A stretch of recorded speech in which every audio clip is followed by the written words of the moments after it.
আসসালামু আলাইকুম প্রিয় দর্শক, অন্য মঞ্চের আলাপচারিতায় আপনাদের সকলকে স্বাগত জানাচ্ছি। সুপ্রিয় দর্শক শ্রোতা মণ্ডলী, রাজনৈতিক সহযোদ্ধা, বাংলাদেশ আওয়ামী লীগ এবং আপামর জনসাধারণ সকলকে আমি জানাই আমার আন্তরিক ধন্যবাদ এবং শুভেচ্ছা। যারা আমার এই কথা শুনছেন, এই মুহূর্তে আপনাদের জন্য একটা খুব এক্সক্লুসিভ নিউজ নিয়ে এসেছি, যেটা আমি পেয়েছি এখন থেকে আধা ঘন্টা পূর্বে। কিন্তু আধা ঘন্টা পূর্বে পাওয়ার পরেও আমি আধা ঘন্টা ওয়েট করেছি যে আসলে বাস্তবতা কিনা, যার কারণে আমি আবার খোঁজখবর নেওয়ার পরে যা জানতে পেরেছি সেটা আপনারা আমার হেডলাইন বা থাম্বনেল দেখে বুঝতে পেরেছেন যে অজিত দোভাল এবং জয়শঙ্কর দুজনই শেখ হাসিনার সাথে বৈঠকে বসেছেন দিল্লিতে। শেখ হাসিনা এখন যেখানে আছেন সেই জায়গায়। এই ব্যাপারটি শুরু হয়েছে আসলে আপনার বাংলাদেশ সময় রাতের 11টায় এবং ইন্ডিয়ান সময় রাত 10:30 আর এর পরে আমরা খবরটা জানতে পারি, এবং যার কারণে আমি যে খবরটা শিওর হওয়া যায় কিনা সেই জন্যই এতক্ষণ ওয়েট করছিলাম। আপনারা সকলেই জানেন পররাষ্ট্রমন্ত্রী এবং national security adviser Ajit Doval এবং জয়শঙ্কর দুইজনে ইন্ডিয়ার সবচেয়ে শক্তিশালী নেতা এবং পুরো ইন্ডিয়াকে চালাই আসলে এই দুজন। ওনারা যখন শেখ হাসিনার সাথে একটা বৈঠকে বসেছেন তখন কিছু একটা ঘটতে চলেছে। কি ঘটতে চলেছে বা কি ঘটবে সেটা এখনো জানা সম্ভব না হলেও আগামী কালকের ভেতরে অথবা পরশুদিনের ভিতরে আমরা সকলেই জেনে যাব আসলে কি হচ্ছে। তবে এই মিটিং এর জন্য, এই যে আজকে যে মিটিং হচ্ছে, এই মিটিং এর জন্য কিন্তু আসলে কোনো ক্যামেরাম্যান, টিভি ক্যামেরাম্যান কাউকে নেওয়া হয়নি। এটা অত্যন্ত গোপনীয় মিটিং। ভেতরে কি হচ্ছে, কিভাবে কথা হচ্ছে, কোন রুমে কথা হচ্ছে কেউ জানে না। আমরা শুধু এতটুকুই খবর পেয়েছি দুইজনের সাথে একদম 100% গ্যারান্টেড শিওর যে এই দুইজনের সাথেই কথা হচ্ছে। আপনারা জানেন বাংলাদেশে যখন গন্ডগোল চলছে সেই মুহূর্তে ইন্ডিয়ার এই দুইজন প্রভাবশালী লিডার শেখ হাসিনার সাথে কথা বলছেন, তার মানে এখানে কিছু একটা চলছে। সেনাপ্রধান যেখানে আজকে কিছুক্ষণ আগেও মির্জা ফখরুল ইসলাম আলমগীরের সাথে কথা বলেছে, সেটা বিভিন্ন পত্রিকায় এসেছে, যেটা আপনারা হয়তো এতক্ষণে জেনেই গিয়েছেন। এর আগেও উনি বেশ দৌড়ঝাঁপ করেছেন, বিভিন্ন কিছু এগুলোও জেনেছেন।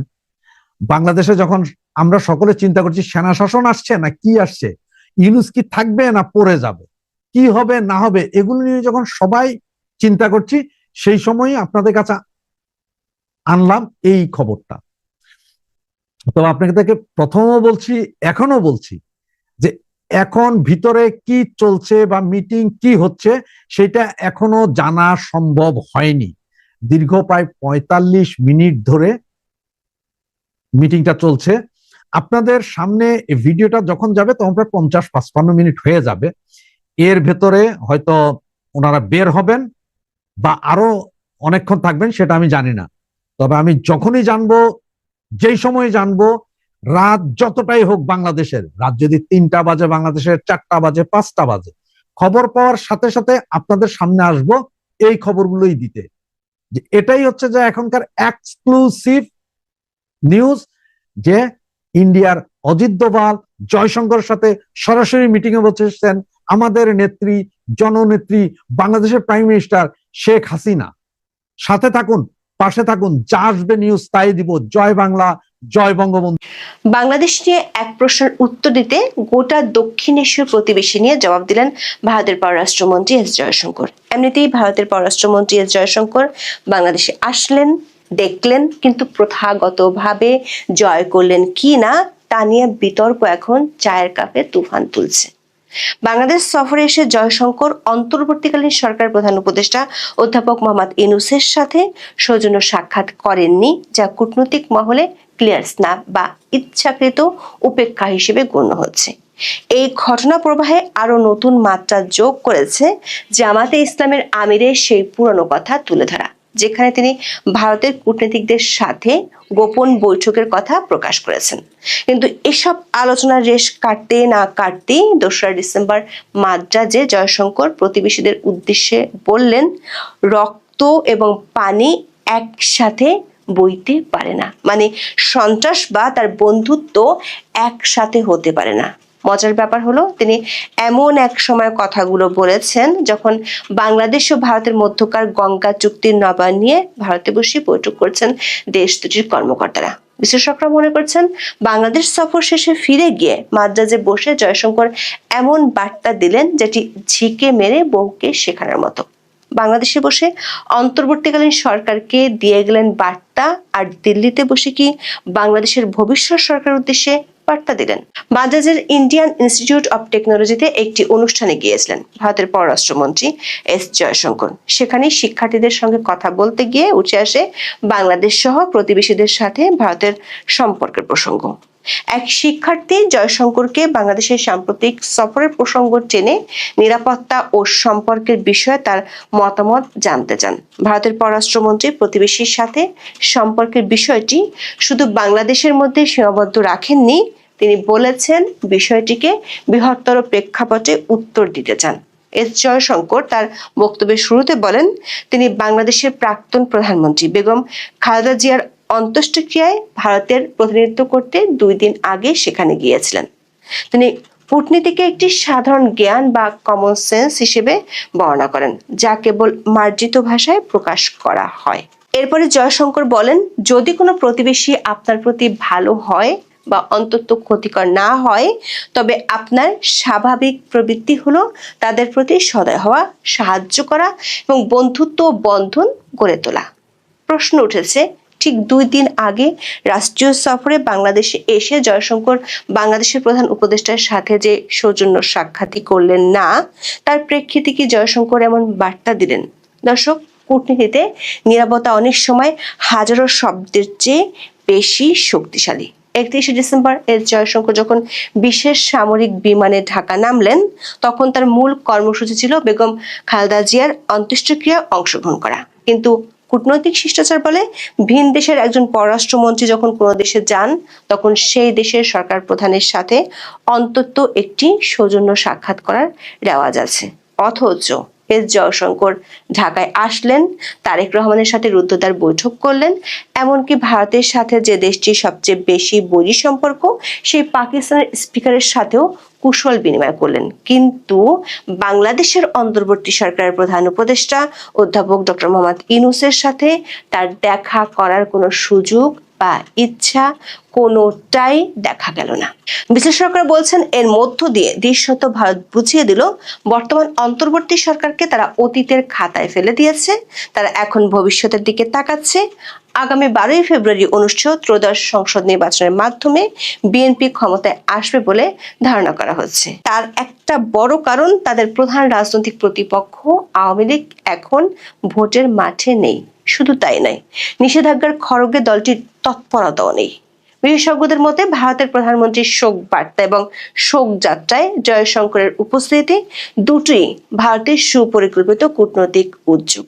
আসন্ন ফেব্রুয়ারি নির্বাচনকে সামনে রেখে বাংলাদেশে একটি ধর্মনিরপেক্ষ ও স্থিতিশীল সরকার দেখতে চায় নয়াদিল্লি, সেই বার্তাই দিয়ে গেলেন এস জয়শঙ্কর। বিবিসি বাংলার এক খবরে আন্তর্জাতিক সম্পর্ক বিশ্লেষকদের বরাত দিয়ে বলা হয়েছে, এই যে অধ্যাপক ইউনূসকে এস জয়শঙ্কর এড়িয়ে গেলেন, তাতে বাংলাদেশের বর্তমান সরকারের সঙ্গে ভারতের কূটনৈতিক দূরত্বের বিষয়টি আরো স্পষ্ট হয়েছে। এই এড়িয়ে যাওয়াটা যে কাকতালীয় নয় তা বোঝার জন্য খুব বড় বিশেষজ্ঞ হওয়ার প্রয়োজন নেই। এটি আসলে দিল্লির পক্ষ থেকে একটি সুচিন্তিত কোল্ড শোল্ডার বা শীতল আচরণ। ভারত হয়তো বোঝাতে চাইছে অধ্যাপক ইউনূসের সরকারের সাথে তাদের সম্পর্কের গ্রাফটি এখন আর ঊর্ধ্বমুখী নয়। যদিও বাংলাদেশের পররাষ্ট্র উপদেষ্টা তৌহিদ হোসেন বলেছেন, জয়শঙ্করের এই সফরকে কেবল একটি ভালো জেস্টার হিসেবে দেখা উচিত এবং এর চেয়ে বেশি অর্থ খোঁজা ঠিক হবে না। কিন্তু কূটনীতিতে প্রতিটি পদক্ষেপই কোনো না কোনো অর্থ বহন করে। পররাষ্ট্র উপদেষ্টা যতই বলুক না কেন, ভাগের মা গঙ্গা পায় না, এই প্রবাদটির মতো ইউনূস সরকারের সাথে ভারতের সম্পর্ক এখন এমন এক জায়গায় দাঁড়িয়েছে যেখানে দিল্লির পক্ষ থেকে কোনো স্পষ্ট স্বীকৃতি বা সহযোগিতার আশ্বাস মিলছে না। জয়শঙ্কর ইউনূসের সাথে দেখা না করে আসলে বার্তাই দিতে চেয়েছেন যে ভারত বর্তমান সরকারকে কেবল একটি অস্থায়ী ব্যবস্থা হিসেবে দেখছে এবং তারা সরাসরি সেই শক্তির সাথে কথা বলতে চায় যারা আগামী নির্বাচনে ক্ষমতার আসার প্রবল দাবিদার। দর্শক, বিশ্লেষকরা মনে করেন জয়শঙ্কর 2রা জানুয়ারি মাদ্রাজে বসে বাংলাদেশ সহ প্রতিবেশী দেশগুলোর জন্য এর চেয়ে আরো গুরুত্বপূর্ণ বার্তা দিয়েছেন। জয়শঙ্করকে যে শিক্ষার্থী প্রশ্ন করেছিলেন তার প্রশ্নে একটি গুরুত্বপূর্ণ তথ্য ছিল গত 16 মাস ধরে বাংলাদেশের সাথে সন্ত্রাসবাদের সমস্যা নিয়ে ভারত চিন্তিত। জয়শঙ্কর তার পশ্চিমা প্রতিবেশীর প্রসঙ্গ টেনে বলেন, সন্ত্রাসবাদ বন্ধ না হলে পানি বন্টন চুক্তির মতো মানবিক বা আইনি বিষয়গুলো ভারত স্থগিত রাখবে। তিনি বলেছেন, রক্ত এবং পানি একসাথে বইতে পারে না। দর্শক, জয়শঙ্করকে প্রশ্নটি করা হয়েছিল সাম্প্রতিক সময়ে বাংলাদেশের রাজনৈতিক পট পরিবর্তনের পর ভারতের আঞ্চলিক নিরাপত্তার সংকট নিয়ে। যদিও ভারত পশ্চিমা প্রতিবেশী মানে পাকিস্তানের দিকে ইঙ্গিত করেছেন, কিন্তু আবার বলেছেন শুধু বাংলাদেশ বা অন্য কোনো দেশ নয়, সামগ্রিকভাবে তিনি ভারতের সব প্রতিবেশী দেশ সম্পর্কে কথাগুলো বলেছেন। সে কারণে বিশ্লেষকরা মনে করছেন এটি এস জয়শঙ্কর একজনকে লক্ষ্য করে আরেকজনকে বার্তা দেওয়ার কৌশল নয়তো, কারণ তিনি এমন দিনে পানি চুক্তির কথা তুলেছেন যখন বাংলাদেশ ও ভারতের কর্মকর্তারা গঙ্গা আর পদ্মার পানি প্রবাহ পরিমাপ করছে। গঙ্গা নদীর পানি বন্টন চুক্তি নবায়ন করতে বাংলাদেশ ও ভারতের মধ্যে শুরু হয়েছে আলোচনা। 30 বছর মেয়াদী গঙ্গা চুক্তি চলতি বছরের ডিসেম্বরে শেষ হচ্ছে। 2রা জানুয়ারি দুই দেশের কর্মকর্তাদের বরাতে এই খবর দিয়েছে ভারতীয় সংবাদ মাধ্যম টাইমস অফ ইন্ডিয়া। আগামী 31শে মে পর্যন্ত প্রতি 10 দিন অন্তর এই কার্যক্রম চলবে। আবার বাংলাদেশের সাথে ভারতের 54টি অভিন্ন নদী আছে, কয়েক দশক ধরে ঝুলে আছে তিস্তা চুক্তি। জয়শঙ্কর যখন মাদ্রাজে দাঁড়িয়ে কথাগুলো বলেন তখন তার লক্ষ্য কি শুধু পাকিস্তান ছিল, নাকি তিনি ঝিকে মেরে বউকে শেখানোর মতো করে ঢাকাকেও একটি বার্তা দিলেন? জয়শঙ্কর যখন সন্ত্রাসবাদকে পানি চুক্তির সাথে যুক্ত করেন তখন তিনি পরোক্ষভাবে বাংলাদেশের অন্তর্বর্তীকালীন সরকারকেও একটি বার্তা দিচ্ছেন। ভারত অভিযোগ করছে যে গত 16 মাস ধরে বাংলাদেশে অস্থিতিশীলতা চলছে এবং সেখানে ভারত বিরোধী শক্তির উত্থান ঘটছে। ভারতের নীতি নির্ধারকদের ধারণা, গত 16 মাসে বাংলাদেশে ভারত বিরোধী সেন্টিমেন্ট এবং তথাকথিত উগ্র ডানপন্থী গোষ্ঠীর তৎপরতা বাড়ছে।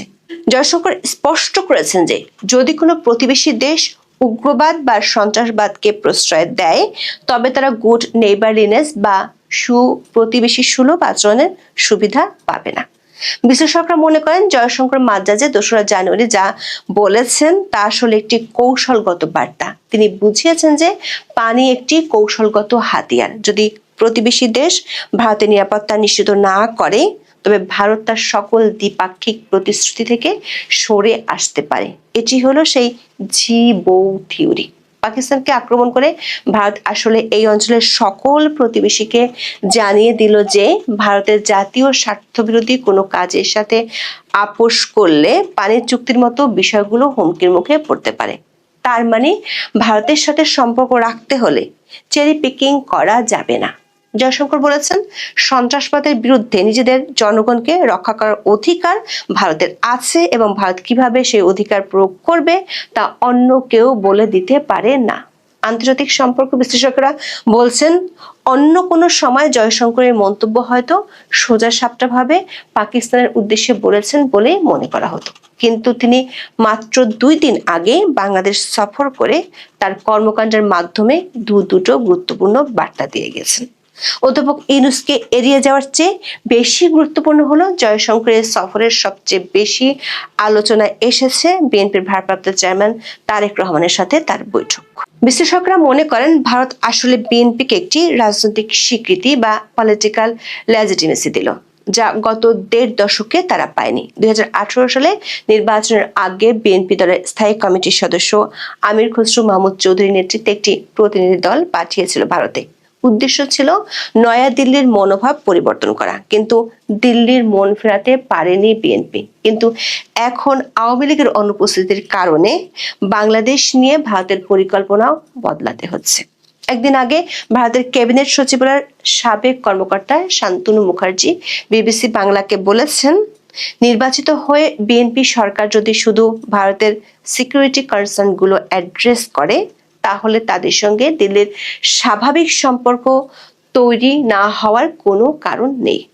তার ঠিক একদিন পর জয়শঙ্করের সন্ত্রাসবাদ আর আঞ্চলিক নিরাপত্তা নিয়ে এমন মন্তব্যকে এক করে দেখার চেষ্টা করছেন অনেকেই। দর্শক, জয়শঙ্কর ঢাকায় কি বার্তা দিয়েছেন সেটা নিয়ে প্রকাশ্যে কোনো কিছু বলেননি, কিন্তু মাদ্রাজে বসে তার কিছুটা ইঙ্গিত দিয়েছেন। বাংলাদেশ নিয়ে করা প্রশ্নের জবাবে জয়শঙ্করের শেষ দুটি লাইনও বেশ অর্থবহ। তিনি বলেছেন, ভারতের বেশিরভাগ প্রতিবেশী দেশই বুঝতে পেরেছে যে ভারতের অগ্রগতি একটি উত্তোলন জোয়ার, মানে ভারতের উন্নতি হলে সে তার প্রতিবেশীদের সঙ্গে এগিয়ে যাবে। জয়শঙ্কর স্পষ্ট করে বলেছেন, তিনি মনে করেন এই বার্তাই তিনি বাংলাদেশে পৌঁছে দিয়েছেন।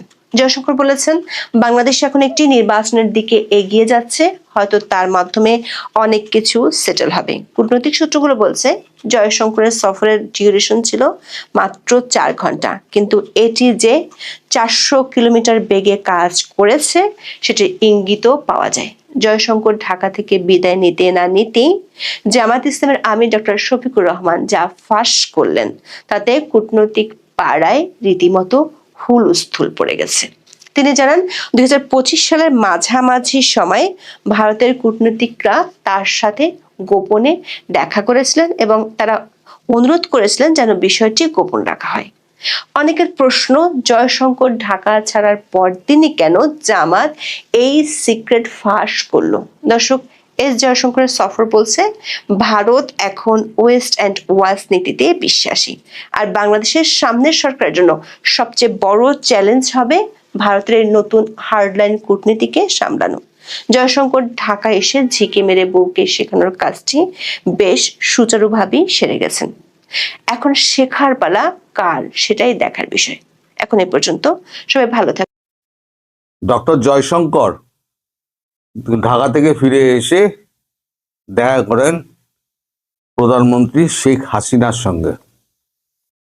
ঢাকার আলোচনার বিস্তারিত, তার আগে আমাদের প্রধানমন্ত্রী নরেন্দ্র মোদীর সঙ্গে তার বৈঠক হয়েছে প্রায় 2-2.5 ঘন্টা। বৈঠকের পর তারপর রাতে তিনি যান শেখ হাসিনার সঙ্গে দেখা করতে।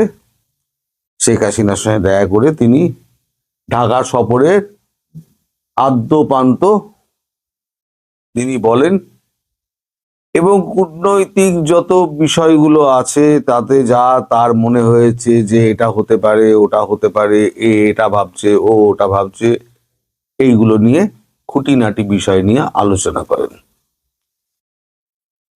এখন শেখ হাসিনা তিনি আমার ভিডিও দেখেন, তিনি বলেছেন আপনি নাকি বেয়াদব, আস্ত বেয়াদব। উনি বলেছেন যে আমি তো শুনিনি। বলে হ্যাঁ, উনি বলেছেন, আমাদের ডক্টর ইউনূস তিনি বলেছেন আপনি আস্ত বেয়াদব। তখন জয়শঙ্কর মুচকি হাসেন। সেখানে শেখ হাসিনাও মুচকি হেসে বলেন, দেশে ফিরি দেখাবো কে বেয়াদব, পালাতে পারবে না। সে তো জয়শঙ্কর তারপর আর কোনো কথা বলেননি। জয়শঙ্কর সমস্ত কথাবার্তা সেরে বেরিয়ে এসছেন। তিনি স্বল্প কথার মানুষ, কাজের কথা ছাড়া তিনি একটা কথা বলেন না। তিনি বেরিয়ে এসছেন। তবে যেটুকু তিনি বলেছেন যে ঢাকার মানুষকে, আমার দলের মানুষকে আশ্বস্ত করতে আমি খুব শীঘ্রই একটা ভাষণ দেব, জাতির উদ্দেশ্যে ভাষণ দেব। আমার দেশের জনতা, আমার যারা সমর্থক, যারা আওয়ামী লীগ কর্মী, আমি তাদেরকে আশ্বাস করে দেব যে আমি যত শীঘ্র সম্ভব আমি ঢাকা ফিরছি, এবং সেটা যে কোনো দিন হতে পারে। যে কোনো দিন মানে যে কোনো দিন।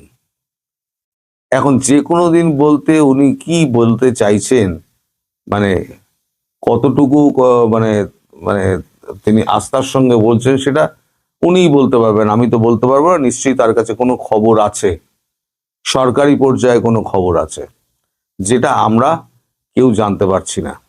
এবং আমরা জানতেও পারবো না। যেমন পাকিস্তান অ্যাটাকের সময় আমরা জানতে পারিনি, শেখ হাসিনা যাওয়ার সময়ও কিন্তু আমরা জানতে পারবো না। হঠাৎ দেখবেন উনি ঢাকা বিমানবন্দরে নেমে পড়েছেন। এখন তার প্রাথমিক কাজকর্মগুলো এখন চলছে, কূটনৈতিক কাজকর্মগুলো। এই যে আমাদের জয়শঙ্করজি ওখানে গেলেন, জয়শঙ্করজি তো এমনি এমনি যাননি, একটা শোক বার্তা আমাদের রাষ্ট্রদূত মারফত পাঠিয়ে দেওয়া যেত, অথবা আমাদের কোনো একটা বিদেশ দপ্তরের প্রতিমন্ত্রী তিনিও গিয়ে হাজির হয়ে তিনি শেষকৃত্যের তার উপস্থিত হতেন। দেখুন, এরা এই যে খালেদা জিয়া ম্যাডাম মারা গেলেন, তারেক রহমান যে মাতৃহারা হলেন, মা চলে যাওয়া মানে পৃথিবী চলে যাওয়া, তার বিষয়ে কোনো সমালোচনা চলে না। তিনি 3 বারের প্রধানমন্ত্রী ছিলেন।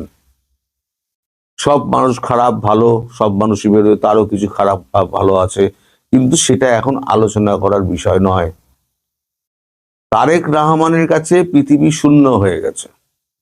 বাবা তো অনেকদিন আগেই হারিয়েছেন, এবার আকাশ জুড়ে তার ছিল মা, সেই মা তিনি হারালেন। সেখানে দাঁত বের করে এই সমস্ত লোকজন কিছু ওই যে হলে ছিল, আসিফ নজরুল ফজরুল, এরা হাসতে হাসতে এসে যেভাবে হ্যান্ডশেক করলেন, সেটা নিয়েও কিন্তু অসন্তোষ প্রকাশ করেছেন আমাদের ডক্টর জয়শঙ্কর। তিনি বলছেন একটা ভাবগম্ভীর পরিবেশে, একটা শোকার্ত পরিবেশে এরকম দাঁত বার করে যারা হাসতে হাসতে এসে যারা একটুখানি হাত মেলানোর জন্য ঘেঁষাঘেঁষি করেন, গা ঘেঁষাঘেঁষি করেন, তারা কতটুকু মানুষের পর্যায়ে পড়েন সে ব্যাপারে আমার যথেষ্ট সন্দেহ আছে।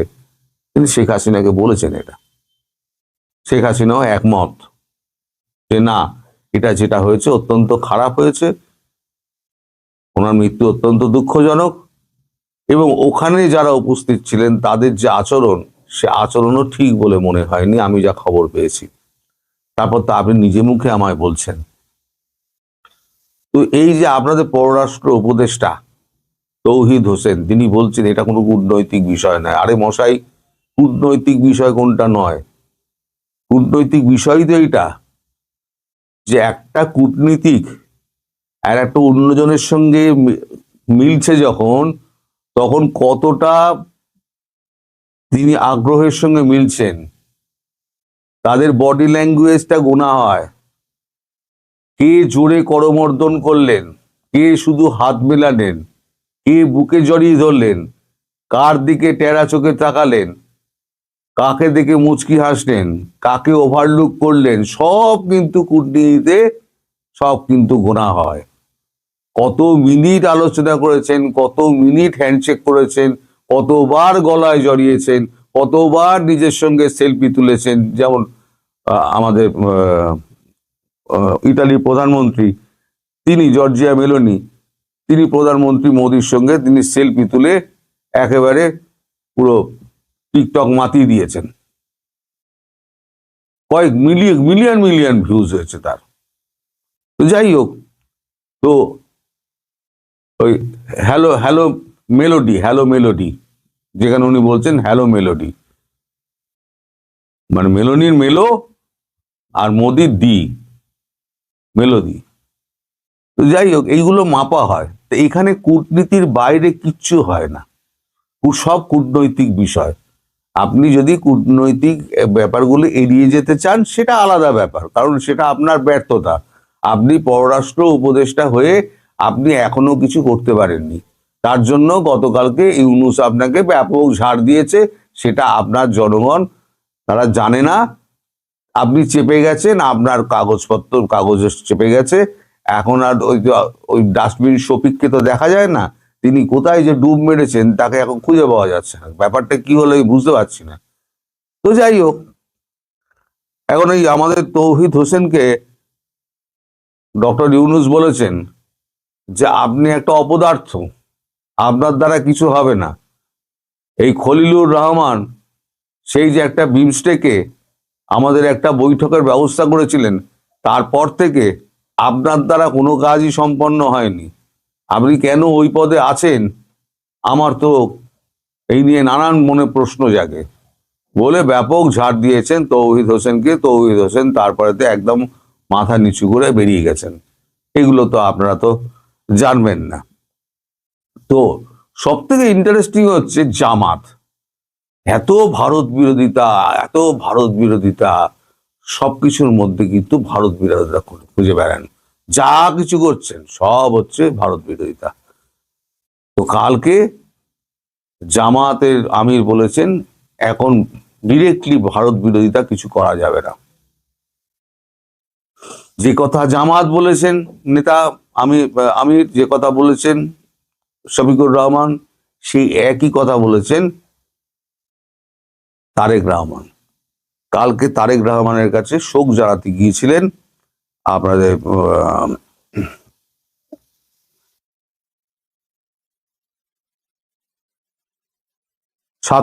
ইসলামী ছাত্র শিবির আর ছাত্র দল, এদের 8 জন প্রতিনিধি তারেক রহমানের সঙ্গে দেখা করে শোক জ্ঞাপন করেন এবং তাদেরকে তারেক বলে দেন, পরিষ্কার বলে দেন, এখন থেকে কোনো নির্বাচন না সম্পন্ন হওয়া অবধি, যতদিন না পর্যন্ত একটা ইনক্লুসিভ নির্বাচন হচ্ছে, ততদিন পর্যন্ত এই সমস্ত কথা, ভারত বিরোধী জিগির তোলা, ভারত বিরোধী কথা বলা, সমস্ত কিন্তু এখন বন্ধ। বন্ধ মানে বন্ধ। এখন তারেক রহমান হয়ে গেছে ডিফ্যাক্টো প্রধানমন্ত্রী। তিনি যখন বলে দিচ্ছেন বন্ধ ছাত্র শিবিরকে, তাহলে এখন ছাত্র শিবির, এদিকে জামাতের আমিরও বলে দিয়েছে ভারত বিরোধিতা করা যাবে না।